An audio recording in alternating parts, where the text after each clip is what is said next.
오늘 하나님의 말씀은 우리 요한복음 3장 우리 1절부터 우리 15절까지 봅니다.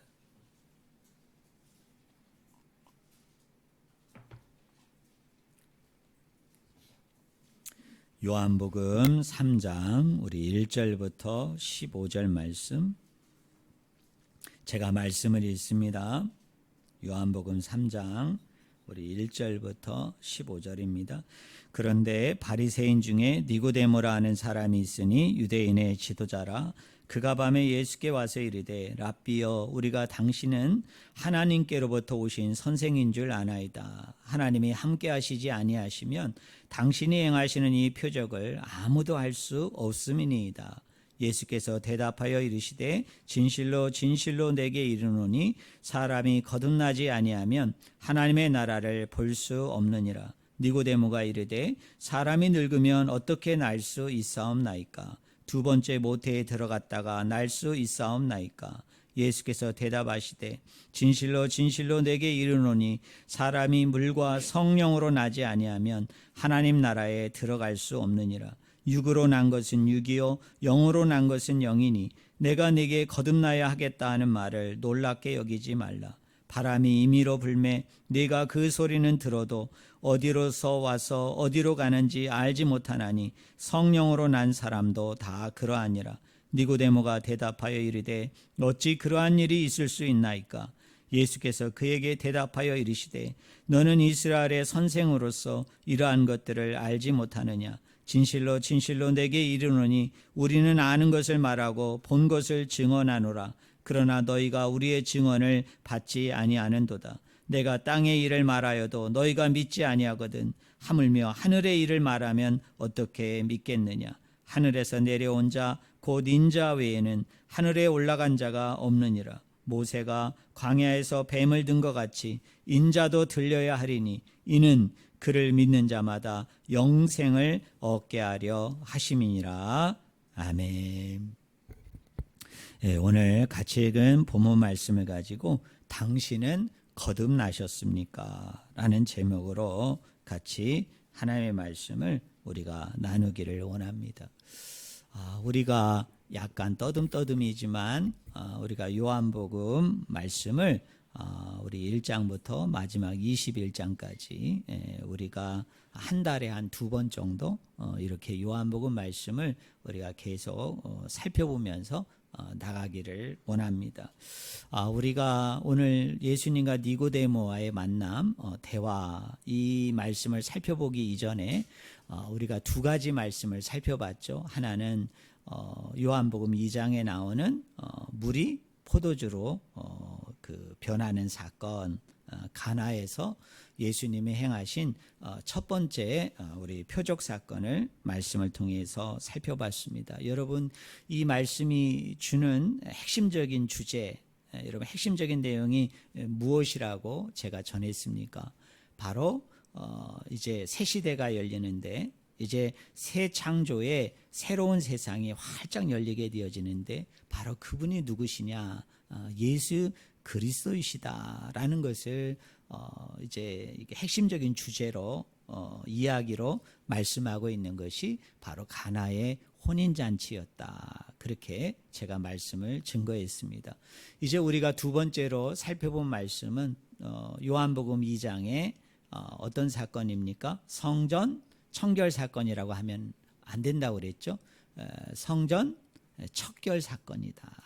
성전 척결 사건이다. 그래서 이제 옛 성전은 이제 무너질 것이고 이제 예수 그리스도로 말미암아 이제 새로운 성전이 지어지게 되어질 것이다. 그리고 예수 그리스도 자신이 성전이 되어지고 또 예수 그리스도만 성전이 되어지는 것이 아니라 저와 여러분도 하나님의 성전이 되는, 하나님의 교회가 되는 새 시대, 새 창조의 시대가 이제 본격적으로 또 시작이 됐다라는 것을 주제로 핵심적인 이야기로 말씀하고 있는 것이 바로 요한복음 2장에 나오는 성전 척결 사건이에요. 자, 오늘 저와 여러분이 살펴보고자 하는 요한복음 3장 1절부터 15절에 예수님과 니고데모와의 대화, 예수님과 니고데모와의 만남도 그 주제와 다르지 않습니다. 그 주제의 흐름이 계속 이어지는 거예요. 그 문맥이 계속 이어지는 것입니다. 바로 무엇을 얘기합니까? 이제 새 창조, 새로운 시대가 예수 그리스도로 말미암아 본격적으로 이제 왔고, 이제 본격적으로 이제 열리게 되어지는데, 그러면 그 새 창조 가운데 누가 들어갈 수 있느냐? 그 예수 그리스도로 말미암아 이제 본격적으로 열리게 되어지는 그 새 시대 하나님 나라에 과연 어떤 사람이 바로 그곳에 참여할 수 있느냐, 이것을 우리에게 강조해서 전해주고 있는 말씀이 바로 예수님과 니고데모와의 대화입니다. 여러분 거기 1절에 보니까 니고데모라는 사람을 소개합니다. 우리 1절 말씀 한번 같이 읽어볼까요? 같이 읽겠습니다. 그런데 바리새인 중에 니고데모라는 사람이 있으니 유대인의 지도자라 라고 얘기합니다. 우리가 니고데모라는 사람, 이 사람은 마태, 마가, 누가복음에는 전혀 등장하지 않습니다. 우리가 성경을 보면요, 니고데모라는 사람은 유일하게 이 요한복음에서만 등장하는 사람이에요. 그런데 오늘 이 요한복음을 기록한 예수님의 애제자, 사랑하는 사도라고 별칭을 가지고 있는 요한이라는 사람이 니고데모를 1절에 우리에게 두 가지 정보를 제공합니다. 자, 니고데모는 누구냐? 그는 바리새인이었다. 또 니고데모는 누구냐? 그는 유대인의 지도자였다. 이렇게 소개를 합니다. 여러분, 이 당시에는 그 요한복음을 기록할 당시에는 성전이 어떻게 됐을까요? 무너진 시대죠. 여러분, 성전이 그 해파된 시대입니다. 여러분, 성전이 무너졌다라는 얘기는 그 제사장들, 그 레위인들이 그 이스라엘 사회, 유대 사이에 핵심적인 지도자가 못 된다는 얘기죠. 왜냐하면 성전이 존재하지 않기 때문에. 성전이 있어야 레인도 있는 것이고, 성전이 있어야 여러분 제사장도 있는 거 아닙니까? 여러분, 성전이 무너졌다는 것은 레인과 제사장이 더 이상 힘을 못 가지는 거죠. 더 이상 어떤 영향력도 행사하지 못하는 거예요. 그러다 보니까 이 자리를 누가 자연스럽게 차지하게 되어졌느냐 하면 바리새인들과 이 사두개인들이 이제 유대인의 지도자로서, 또 유대인의 그 핵심적인 영향력 있는 세력으로서 바로 이 사람들이 이제 등극을 하게 되어지는데, 오늘 본문 말씀에 등장하는 니고데모가 누구라고 얘기해요? 바리새인이었다, 그렇게 얘기합니다.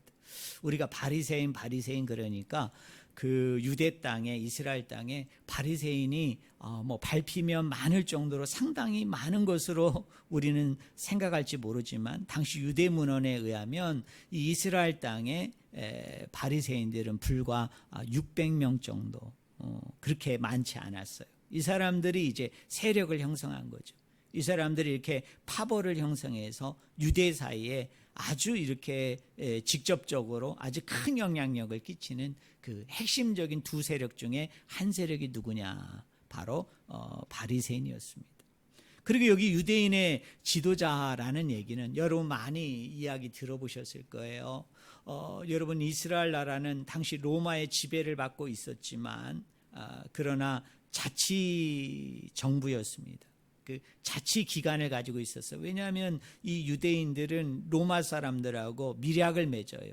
비밀 협약을 맺게 되어지는데, 그것이 뭐냐면 로마 사람들이 유대 사람들의 종교를 인정하면, 그 종교 행위, 그 종교로 이루어지는 모든 신앙의 행위를 인정하면 이제 유대인들이 약속을 하죠. 로마 정부가 행하는 모든 일들을 자기들이 앞서서 어떻게 한다고요? 이렇게 따르겠다는 거예요. 따르는 것뿐만 아니라 오늘 우리 일제시대로 얘기하면 약간 앞잡이 비슷한 노릇을 해가지고서 그 문화가 잘 정착하고, 또 로마가 이렇게 이스라엘 땅 전체의 땅을 잘 이렇게 관할하고 다스리는 일에 적극적으로 협력하겠다라고 이렇게 밀약, 뒤에서 뒷거래를 했기 때문에 로마도 이렇게 그 자치 정부를 허락했어요.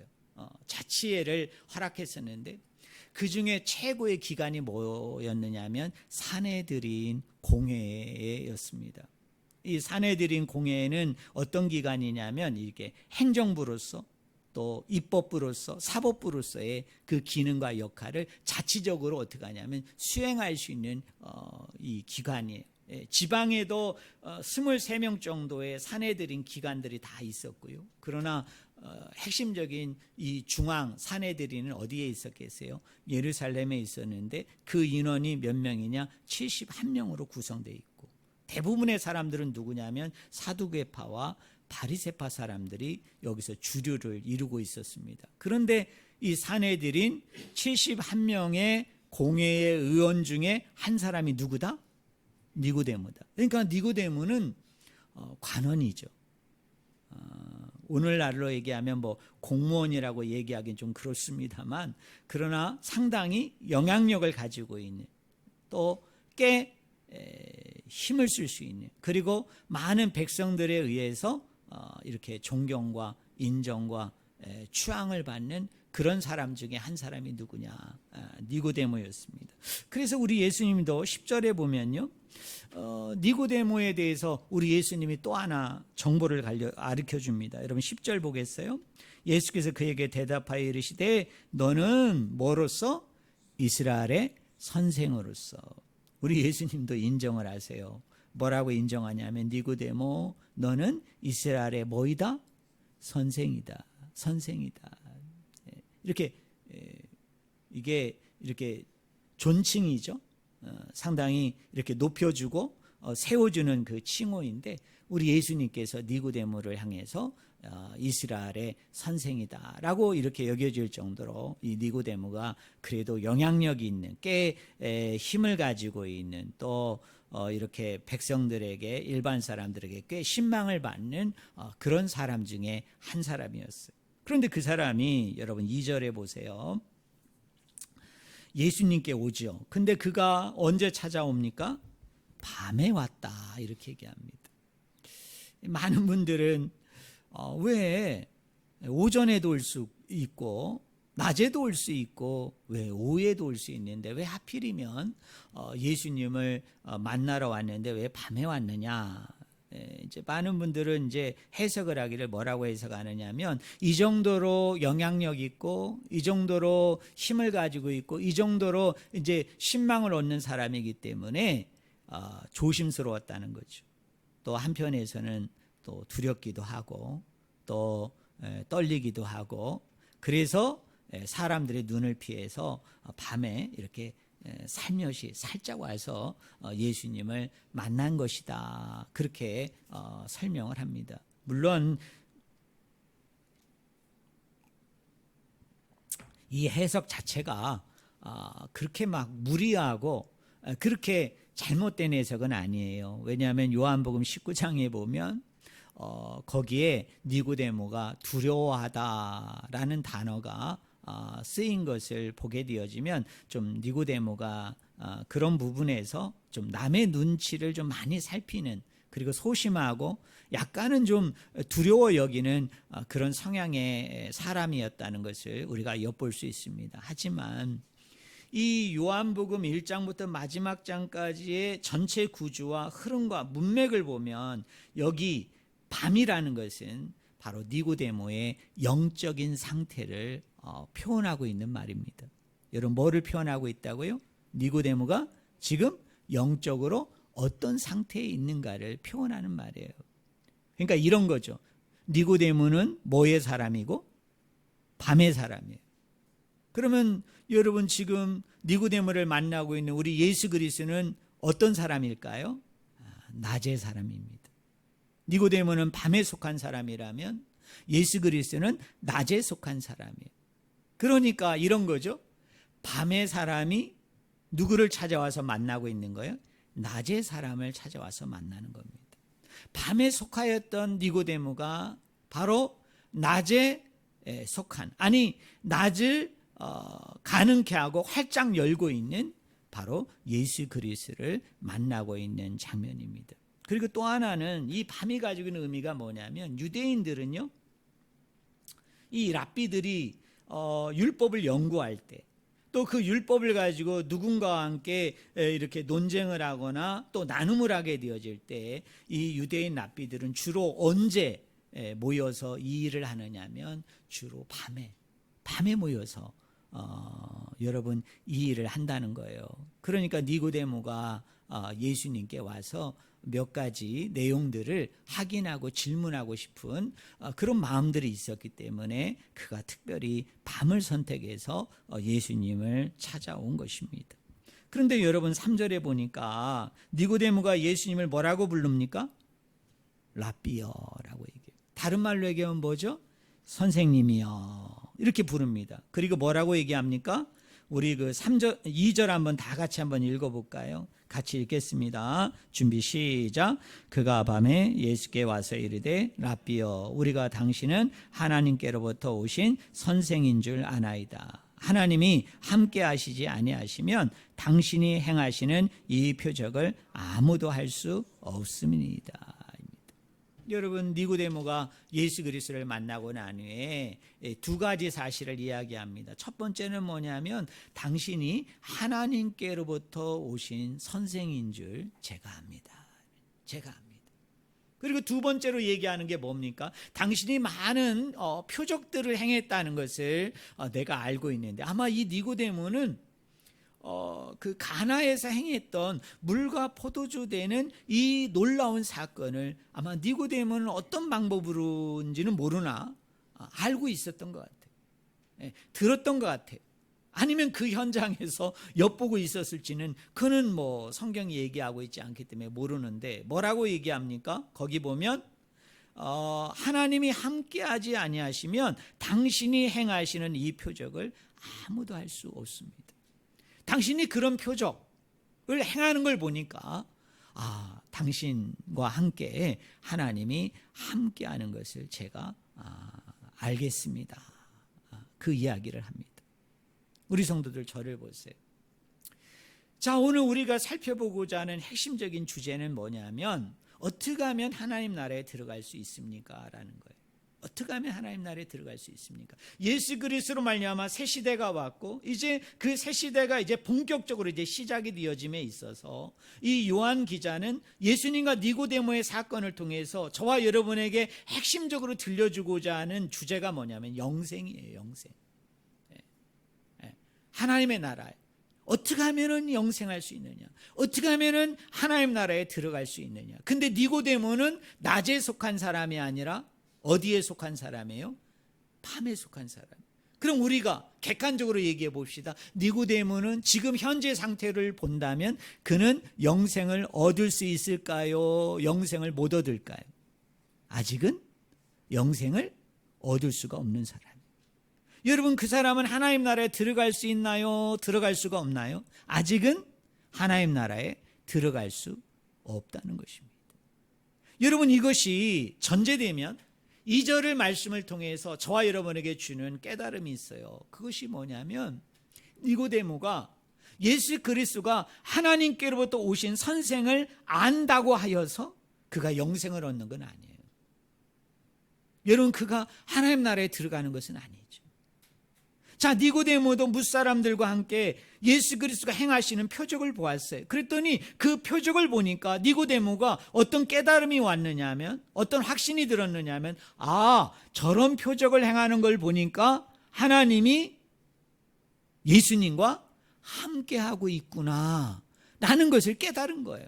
안 거예요. 여러분 고백한 거예요. 그런데 놀라운 것은 뭡니까? 그렇다고 해서 그가 영생을 얻는 건 아니라는 거예요. 그렇다고 해서 그가 하나님 나라에 여러분 들어갈 수 있는 것은 아니라는 거예요.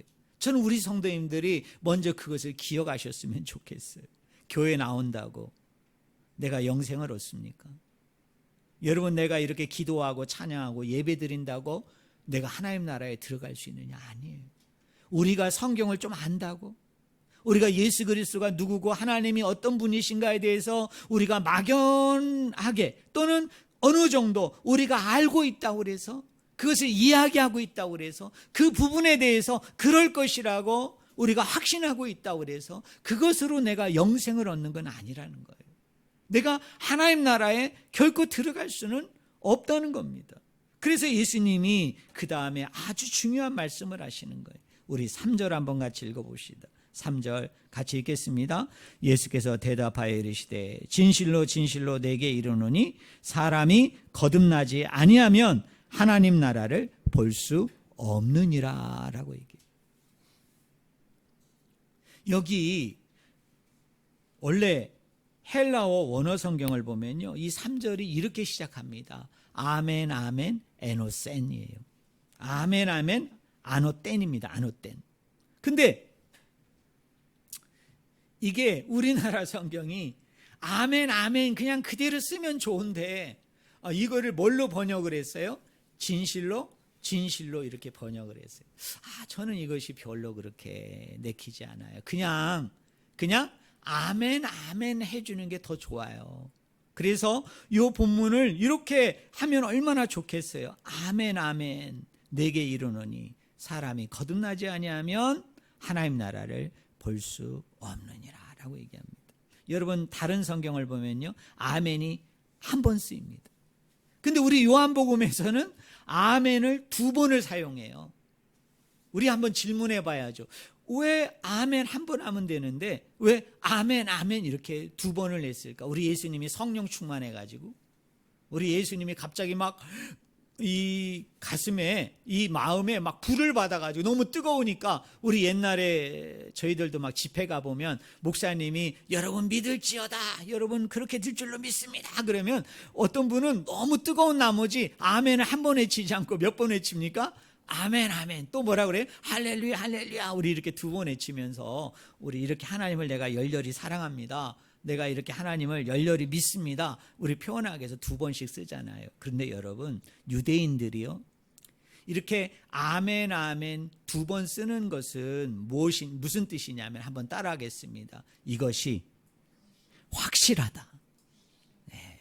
그거를 상징할 때 유대인들은 어떻게 하느냐면 아멘 아멘을 쓰는데요, 또 특이한 건 뭐냐면 유대인들은 어떤 말씀을 쭉 하고 난 후에, 어떤 말을 쭉 하고 난 후에 맨 마지막에 아멘 아멘으로 맞춰요. 왜 그러느냐면 내가 지금까지 너에게 한 말, 내가 지금까지 너에게 들려준 이 모든 말은 뭐하다? 아주 확실하다, 진짜 맞다, 분명한 사실이다. 이걸 마치 도장을 찍는 것처럼 마지막에 유대인들이 하는 말이 뭐냐면 아멘 아멘 이렇게 마친단 말이에요. 근데 우리 예수님은 마지막에 두지 아니하고 지금 어디에다가 두는 거예요? 맨 앞에다 두는 거예요. 아멘 아멘. 이건 어떤 의미에서 뭡니까? 더 강조하는 표현이에요. 무슨 이야기예요? 내가 지금 니고데모야, 너에게 들려주는 이 말은 뭐예요? 분명히 맞다는 거예요. 분명한 사실이라는 거예요. 분명한 확신이라는 거예요. 그것이 뭡니까? 사람이 뭐하지 아니하면, 거듭나지 아니하면 하나님 나라를 볼 수 없다 이 말입니다. 이 거듭나다라는 단어가 헬라어로 아노텐입니다. 아노텐. 이 아노텐이라는 말은 2가지 의미가 있어요. 첫째는 뭐냐면 위로부터라는 뜻을 가지고 있어요. 위로부터. 또 하나는 어떤 뜻을 가지고 있느냐면 다시라는 뜻을 가지고 있습니다. 다시 한번 할 때 그 다시라는 뜻을 가지고 있어요. 그런데 우리는 그 2개 중에 하나를 선택할 필요가 없어요. 사실은 이 2가지를 우리가 하나로 연결해서 생각할 수 있습니다. 그것이 뭐냐면 한번 따라해 보실래요? 위로부터 다시. 네. 자, 우리가 하나님 나라를 본다. 여기 하나님 나라를 본다라는 말은요, 여러분 요거와 병행을 이루고 있는 말씀이 있어요. 여러분 그것이 뭐냐면 우리 거기 5절 보세요. 5절 보세요. 우리 5절 말씀 한번 같이 읽어볼까요? 준비 시작. 예수께서 대답하시되 진실로 진실로 내게 이르노니 사람이 물과 성령으로 나지 아니하면 하나님 나라에 들어갈 수 없느니라. 그 형식과 내용이 어때요? 3절과 5절을 연결해 보면 비슷하죠? 그죠? 진실로 진실로 시작하는 말도 똑같죠? 내게 이르노니 비슷하죠? 그다음에 물과 성령으로 나지 아니하면, 여기 나지 아니하면은 그 3절의 맥락으로 만약 옮기면 거듭나지 아니하면 이런 뜻이잖아요. 그리고 뭡니까? 하나님 나라를 볼 수 없다. 하나님 나라에 들어갈 수 없다. 그러니까 저를 보세요. 하나님 나라를 볼 수 없다는 말은 무슨 얘기예요? 하나님 나라에 뭐 할 수 없다? 들어갈 수 없다는 거예요. 뭐 하지 아니하면? 위로부터 다시 출생하지 아니하면. 위로부터 다시 뭐 하지 아니하면? 태어나지 아니하면 어디에? 하나님 나라를 볼 수도 없고 하나님 나라에 들어갈 수도 없다는 거예요. 그럼 우리는 질문해 봐야죠. 위로부터 다시 출생한다는 게 뭔가? 위로부터 다시 태어난다는 것이 무엇인가? 시간 관계상 훌쩍 뛰어넘어서 이렇게 질문할 수 있어요. 어떻게 하면은 위로부터 다시 출생할 수 있는가? 어떻게 하면은 위로부터 다시 태어날 수 있는가? 그게 5절입니다. 우리 5절 말씀 한번 같이 읽어봅시다. 5절 같이 읽겠습니다. 준비 시작. 예수께서 대답하시되 진실로 진실로 내게 이르노니 사람이 물과 성령으로 나지 아니하면 하나님 나라에 들어갈 수 없느니라 라고 얘기합니다. 자, 저를 보세요. 뭐와 뭐로 나지 아니하면? 물과 성령으로 위로부터 다시 출생하지 아니하면, 위로부터 다시 태어나지 않으면 하나님 나라를 볼 수 없다. 하나님 나라에 들어갈 수 없다라는 얘기. 그러면 물과 성령이 의미하는 게 뭐냐는 거예요. 여러분, 제가 원어 성경을 보니까요, 이 물과 성령은 관사가 없어요. 관사가. 그리고 하나의 전치사와 연결되어진 구를 형상하고 있습니다. 우리가 이걸 흔히 전치사구라고 얘기하는데요. 물도 그것을 앞에 있는 전치사가 같고 성령도 그것을 쓰이는 전치사가 같은데 물과 성령이 하나의 전치사구로 연결되어 있는 거예요. 그 이야기가 무슨 뜻이에요? 물과 성령은 다른 게 아니라는 거예요. 다른 게 아니라는 거예요. 뭐예요? 물과 성령은 같은 거예요. 그래서 요거를 원문에 맞게 번역을 하면 물과 성령으로 하면 안 돼요. 요 물과 성령 할 때 이 과에 해당되는 헬라어가 뭐냐면 카이라는 접속사예요. 이게 카이라는 거는 뭐냐면 이 앞과 뒤가 같다는 거예요. 그래서 요거를 어떻게 해석해야 되느냐 하면 따라하겠습니다. 물 곧 성령. 예, 물 곧 성령이에요. 그러니까 쉬운 말로 얘기하면 물이 성령이고 성령이 뭐라는 얘기입니까? 물이에요. 그래서 이것을 원문에 맞게 번역하면 이렇게 할 수 있는 거예요. 물로 위로부터 다시 태어나지 아니하면, 성령으로 위로부터 다시 태어나지 아니하면 하나님 나라를 볼 수 없다. 하나님 나라에 들어갈 수 없다는 거예요. 그러면 이 용례들이 다른 성경과 요한복음 안에서는 어떤 용례들로 쓰이고 있는지를 우리가 찾아봐야 돼요. 대표적인 게 어디냐면 우리 요한복음, 여러분 요한복음 7장 37절 39절에 보면요, 여러분 한번 우리 찾아볼까요? 자, 요한복음 7장. 자, 물이 뭐냐? 물이 성령과 무슨 관계가 있느냐? 친절하게도 우리 요한 선생님이 설명을 해줘요. 자, 요한복음 7장 우리 37절 39절 다 찾으셨나요? 우리 한번 같이 읽겠습니다. 준비 시작. 명절 끝날 곧 큰 날에 예수께서 서서 외쳐 이르시되 누구든지 목마르거든 내게로 와서 마시라. 나를 믿는 자는 성경의 이름과 같이 그 배에서 생수의 강이 흘러나오리라 하시니 이는 그를 믿는 자들이 받을 성령을 가리켜 말씀하신 것이라. 자, 다시 본문을 펼쳐놓고 저를 보세요. 자, 배에서부터 생수의 강이 흘러 넘친다는 거예요. 이 배에서부터 생수의 강이 흘러나오게 되어지는데 그 물은 곧 뭐이다? 성령이다. 성령이다. 그러니 다시 본문으로 돌아와서 물과 성령으로 위로부터 다시 태어나지 아니하면, 물과 성령으로 위로부터 다시 나지 아니하면이라고 얘기할 때 여러분, 이 물과 성령은 같다 다르다?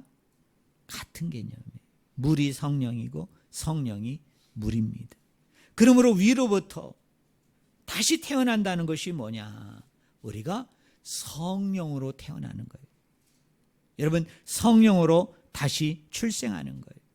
그래서 우리가 성령으로 나지 아니하면, 성령으로 다시 태어나고 성령으로 우리가 출생하지 아니하면 하나님 나라를 볼 수 없고 하나님 나라에 결단코 들어갈 수 없습니다. 여러분, 하나님 나라를 볼 수 없다는 말이 무슨 말일까요? 하나님 나라에 들어갈 수 없다는 말이 무슨 말일까요? 쉬운 말로 얘기하면, 여러분이 흔히 쓰는 표현대로 얘기하면 뭐죠? 지옥 간다. 지옥 간다. 그런데 물로 위로부터 다시 태어나는 사람은, 성령으로 위로부터 다시 태어난 사람은, 우리가 즐겨 쓰는 표현대로, 마태복음의 표현대로 우리가 쓴다면, 한자 성경대로 우리가 표현한다면 어디에 들어간다? 천국에 들어간다. 네.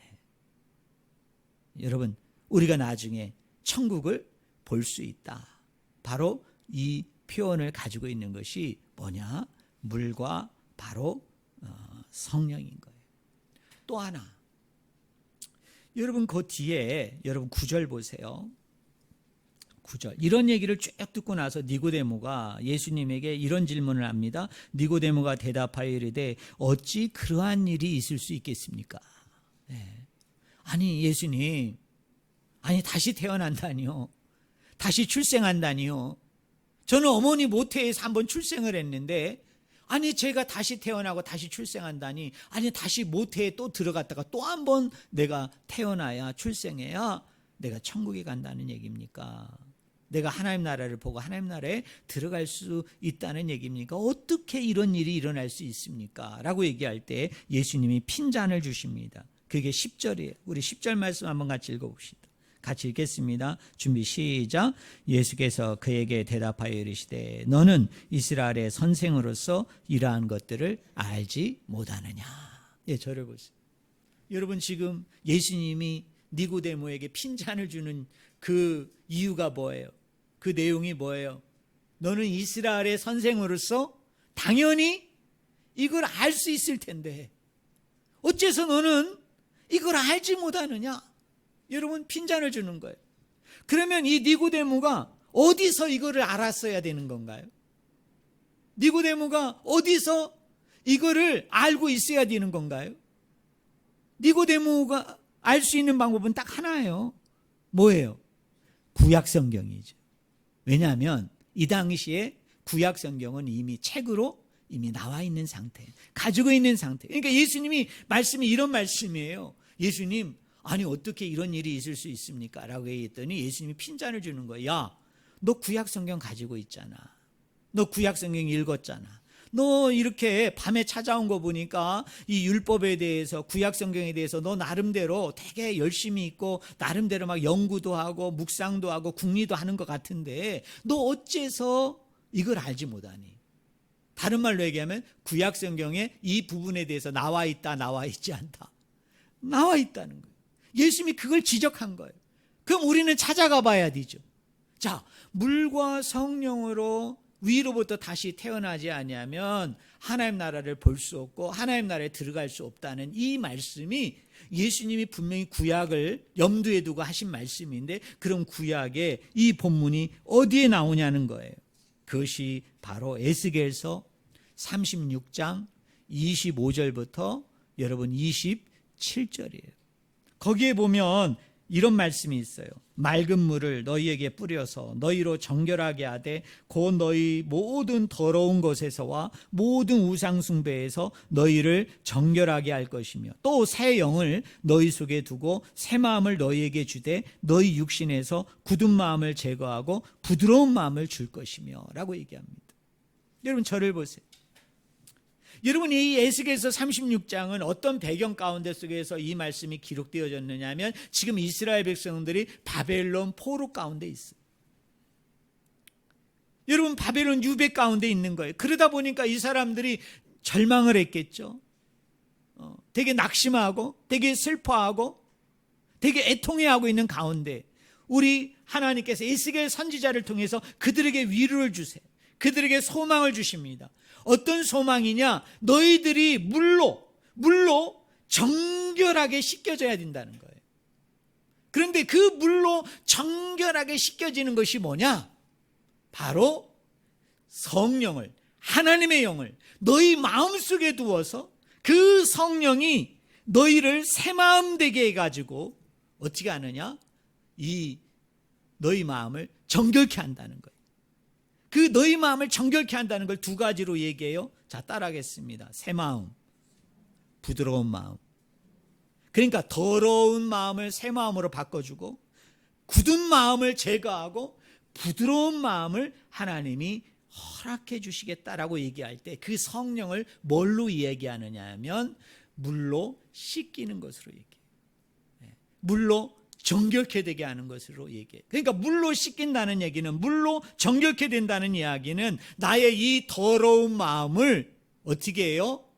깨끗한 마음으로 바꿔주는 거예요.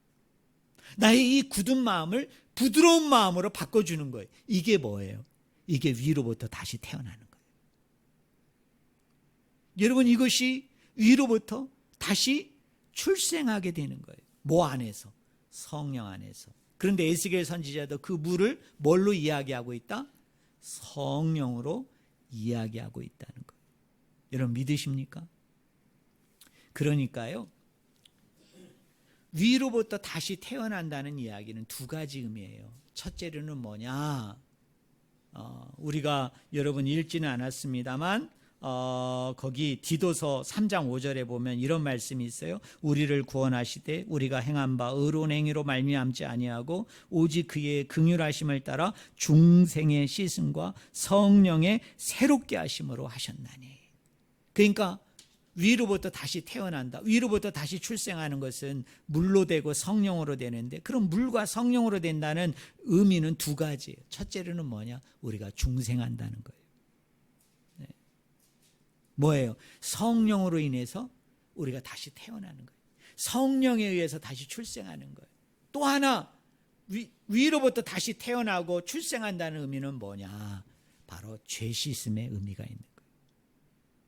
여러분, 죄가 정결케 되는 그런 의미가 있다는 것을 저는 우리 성도님들이 다 아셨으면 좋겠어요. 그러면서 6절에 이렇게 얘기합니다. 육으로 난 것은 육이요 영으로 난 것은 영이니. 여러분, 육으로 난 건, 육이란 말은 뭘까요? 우리 이 자리에 앉아있는 모든 분들 다 육적으로 한번 출생하셨죠? 누구의 뱃속에서? 어머니의 뱃속에서 출생한 육적인 출생을 얘기하는 거예요. 그런데 그것만으로는 안 된다는 거예요. 뭘로 돼야 돼요? 영으로 난 것은 뭐이니? 영이니 라고 얘기해요. 우리는 영적으로 다시 한번 태어나야 돼요. 영적으로 다시 한번 출생해야 돼요. 그게 뭐냐? 우리가 성령으로 태어나야 되는 거고, 그리고 완전히 죄 씻음으로 말미암아 저와 여러분이 정결케 되어짐을 통해 하나님의 의롭고 깨끗하고 새로운 백성으로 우리가 다시 출생하고 다시 태어나야 된다는 거예요. 그러면서 여러분, 거기 7절 보세요. 내가 네게 거듭나야 하겠다는 말을 놀랍게 여기지 말라. 여기 네게라는 말은 너희에게로 번역을 해야 돼요. 왜냐하면 2인칭 복수로 쓰였어요. 여러분, 거듭나야 되는 사람은 몇몇 사람만 거듭나고 몇몇 사람만 위로부터 다시 태어나면 안 된다는 거예요. 누가? 그리스도를 믿기로 한 사람들은, 그리스도를 따르고 순종하기로 한 사람들은, 예수님을 믿고 순종함으로 따르기로 결정한 사람은 누구든지 어떤 사람이든지 다 성령으로 태어나야 되고 죄 씻음 가운데 속에서 다시 출생하고 태어나야만이 하나님 나라에 들어갈 수 있다는 거예요. 우리가 거듭난다라는 이 개념을 잘못 이해하면 이렇게 생각할 수 있어요. 아, 저 사람은 거듭나야 될 것 같아. 저 사람은 중생해야 돼. 저 사람 성격 보니까, 저 사람 삶 보니까, 저 사람 행동하고 이야기하는 거 보니까 저 사람 중생하지 않은 것 같아. 거듭나지 않은 것 같아. 그러면서 마치 자기는 빼고, 자기와 비슷한 유나 비슷한 급에 해당되는 사람들은 빼고, 자기보다도 좀 교회는 나왔지만 그리스도를 믿고 따른다고는 얘기했지만 아직 좀 모자란 분들, 좀 부족하다고 여겨지는 분들, 그런 몇 사람만 중생하고 거듭나고 다시 태어난다라고 얘기하면 안 되는 거예요. 여러분, 거듭나는 것은 뭐예요? 모든 사람이 다 거듭나야만, 위로부터 다시 태어나야만 하나님을 볼 수 있고 하나님 나라에 들어갈 수 있는 줄로 믿습니다. 근데 여기에 거듭나다라는 7절에 나오는 이 단어는 신적인 당위성을 나타내는 아주 특별한 단어예요. 그래서 제가 NIV, NASB라는 영어 성경을 제가 찾아보니까요, 이 영어 성경은 이렇게 번역을 했더라고요. 자, 뭐라고 번역을 했느냐? 따라하겠어요? 네가 반드시 거듭나야 한다. 여러분, 여기다가 왜 반드시라는 부사를 사용했을까요? 거듭나야 된다는 것은 하나님의 뜻이에요. 여러분, 거듭나야 된다는 것은 하나님의 계획이고 결정이에요. 그래서 나는 거듭나도 되고 나는 거듭나지 않아도 되고 내 선택사항이 아니에요. 거듭나는 것은 위로부터 다시 성령 안에서 제시신 가운데 속에서 다시 태어나는 것은 영어 성경대로 얘기한다면 어떻게 거듭나야 된다고요? 반드시 거듭나야 돼. 반드시. 왜 반드시 거듭나야 됩니까? 위로부터 다시 태어나지 않으면 어디 가지를 못해요? 천국에 가지 못해요. 여러분, 천국에 가지 못하는 사람들은 다 어디로 가게 되어집니까? 지옥에 가게 되어지기 때문에 저와 여러분은 반드시 여러분 태어나야 되는 것을 이야기하는 거예요. 어떤 분은 이 거듭난다는 개념을 이렇게 오해하는 분이 있어요. 좋은 사람, 착한 사람, 훌륭한 사람이 되는 것이다. 그렇게 생각을 하는 분이 계세요. 그러나 여러분, 그거 아세요?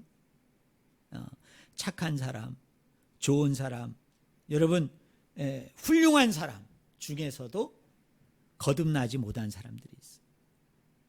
여러분, 중생하지 못한 사람들이 있어요. 거꾸로 거듭났어요. 중생했어요. 저 위로부터 내가 다시 태어났어요. 그런데 그런 사람 중에요, 다는 아닌데 몇몇 중에는 착하지 않은 사람도 있을 수 있어요. 그죠? 또 훌륭하지 않은 사람이 있을 수도 있어요. 건강하지 않은 사람이 있을 수도 있어요. 왜? 이것이 거듭남의 조건이 아니기 때문에. 이것이 여러분 위로부터 다시 태어남에 있어서 필수사항이 아닌 거예요. 내가 착하게 살아야만, 내가 정말로 좋은 사람이 되어야만, 내가 정말로 깨끗한 사람이 되어야만 내가 거듭나고 위로부터 다시 태어나는 사람이 아니기 때문에, 그런 사람이라 할지라도 거듭나지 않은 사람이 있고, 거듭난 사람 중에서도 다는 아니지만 몇몇은 어때요? 착하지 않은 사람이 있을 수도 있는 거예요. 여러분, 훌륭하지 않은 사람이 있을 수도 있는 거예요. 여러분, 좋은 사람이 아닐 수도 있는 거예요. 또 하나 우리가 중요하게 생각할 것은 뭐냐면, 위로부터 다시 태어난다는 것은 어떤 교리가 아니에요. 교리가. 그것은 뭐냐? 사건이고, 그것은 뭐냐면 체험하는 거예요. 따라하겠습니다. 사건이고 체험하는 것이다. 그래서요, 엄밀히 얘기하면 거듭남이라는 단어는 성경에 한 번도 안 나와요. 그러면 무슨 단어만 나오느냐? 거듭난다라는 동사만 나와요. 동사. 쉽게 얘기하면 명사가 없어요. 여러분, 명사는 없고 다 동사로 쓰인다는 게 뭐예요? 실제로 일어나야 된다는 거예요. 실제로 일어나는 사건이에요. 여러분, 실제로 뭡니까? 일어나는 체험들이에요. 저는 우리 성도님들에게 마지막으로 질문해 보고 싶습니다. 사랑하는 성도 여러분, 여러분은 정말 위로부터 다시 태어난 거 맞습니까? 여러분은 정말로 위로부터 다시 출생한 분들이 맞아요? 여러분은 정말 거듭나신 분들이에요? 여러분은 정말 거듭나셨어요? 여러분이 여러분 스스로를 한번 진단해 보셨으면 좋겠어요. 나는 정말로 다시 태어난 사람인가? 나는 정말로 예수 그리스도 안에서 정말 다시 정말 출생한 사람인가? 나는 정말로 거듭난 사람인가? 나는 정말로 거듭났던 사람인가? 여러분, 그런 경험들이 있어요. 여러분, 그런 정말 뜨거운 그런 영적인 체험들, 정말 내 인생 가운데 속에서 정말 어떤 사람에게도 내가 분명하게 확신하게 얘기할 수 있는 그런 중생에 대한, 거듭남에 대한, 다시 태어남에 대한 그런 분명한 사건들이 정말 여러분들 가운데 있느냐는 거예요. 어떤 사람에게 내가 복음을 들었어요. 내가 어떤 사람에게 그 말씀을 들었는데 정말 그 복음이 말씀이 내 안에 들어가지고 정말 말로 다 할 수 없는 그 감격이 일어나고 기쁨이 일어나고 즐거움이 일어나고 정말 행복이 찾아오면서 정말 눈에서 눈물이 막 두두두둑 떨어지면서 정말 이런 분이라면, 정말 이런 하나님이라면 정말 내 마음 가운데 구주로 하나님으로 내가 영접하고 나는 이제 예수님의 것이 되어서, 나는 이제 하나님의 것이 되어서 내가 일평생 동안 내가 정말 예수님의 사람으로 살고 싶다. 내가 정말 하나님의 사람으로 살고 싶다. 지금까지는 내 기쁨과 즐거움과 만족을 위해서 살았다면 이제부터는 내가 하나님의 기쁨과 하나님의 즐거움과 하나님의 영광을 위해서 내가 살아야 되겠다라는 그런 분명한 경험과 체험과 그런 사건들이 저는 여러분들 가운데 정말 있었는가 한번 살펴보셨으면 좋겠어요. 또 두 번째 진단은 뭐냐면, 여러분 정말 회심에 대한 그 뜨거운 경험이 있어요. 정말 회심에 대한 정말 뜨거운 체험들을 여러분 가지고 있습니까? 내가 기도 가운데서, 아니 내가 어떤 집회에 가서, 아니 내가 어떤 말씀을 내가 읽는데, 아니 내가 어떤 말씀을 듣는데 정말 그 말씀이 내 안에 들어와서 내가 얼마나 아버지 앞에서 정말 큰 죄인인가, 내가 정말 얼마나 흉악하고 대단하고 끔찍한 죄인인가가 깨달아지면서 정말 달걀똥 같은 눈물을 흘리면서 내가 정말 참회의 눈물을 흘리는, 정말 회개의 눈물을 흘리는,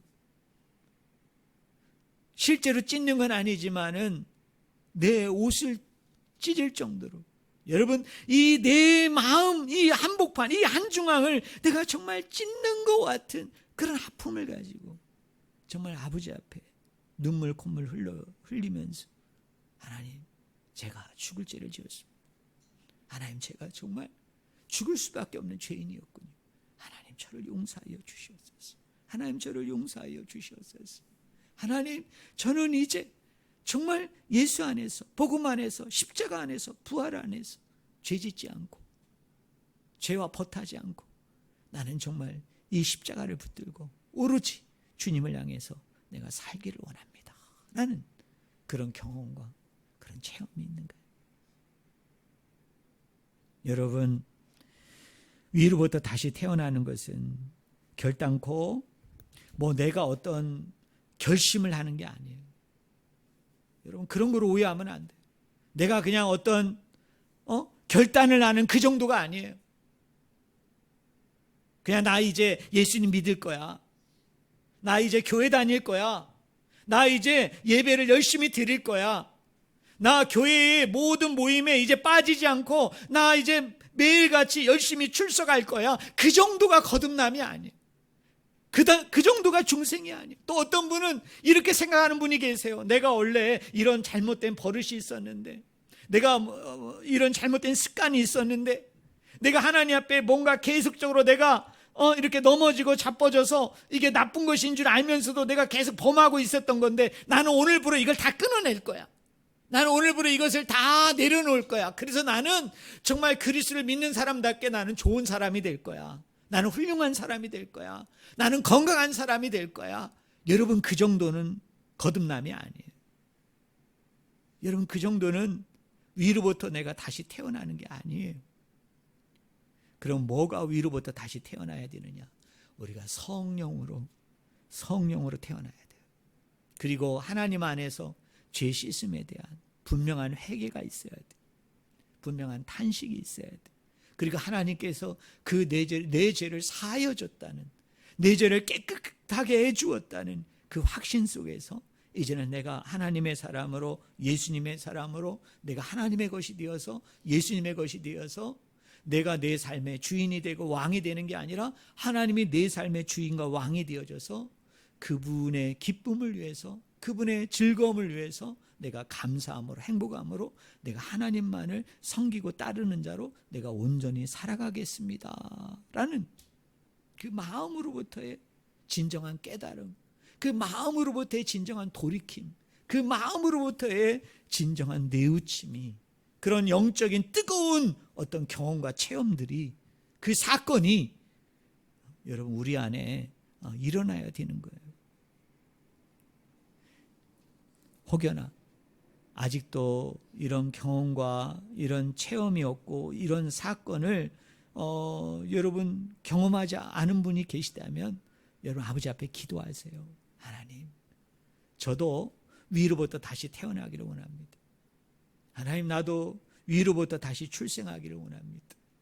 정말 하나님이 이 중생의 씻음을 통해서 이 성결하고 정결케 되어지는 이 일들을 통해서 내가 아버지 앞에서 온전히 거듭나는, 중생하는 이 놀라운 사건, 이 놀라운 은혜를 내가 경험하고 체험하기를 원합니다 라고 여러분 아버지 앞에 기도하면 하나님이 그 모든 것을 가능하도록 이끌어 주실 줄로 믿습니다. 그러나 이것이 이미 경험이 되고 체험이 된 분들은 이제 내가 새 시대, 새로운 세상, 하나님의 창조한 하나님의 나라에 속한 자로서 우리가 아버지의 그 뜻을 살려서 우리의 주어진 일들을 열심히 감당하고 충성하고 이루어 나가는 오늘 저와 여러분이 되기를 주님의 이름으로 간절히 축원을 드립니다. 기도하겠습니다. 하나님 아버지,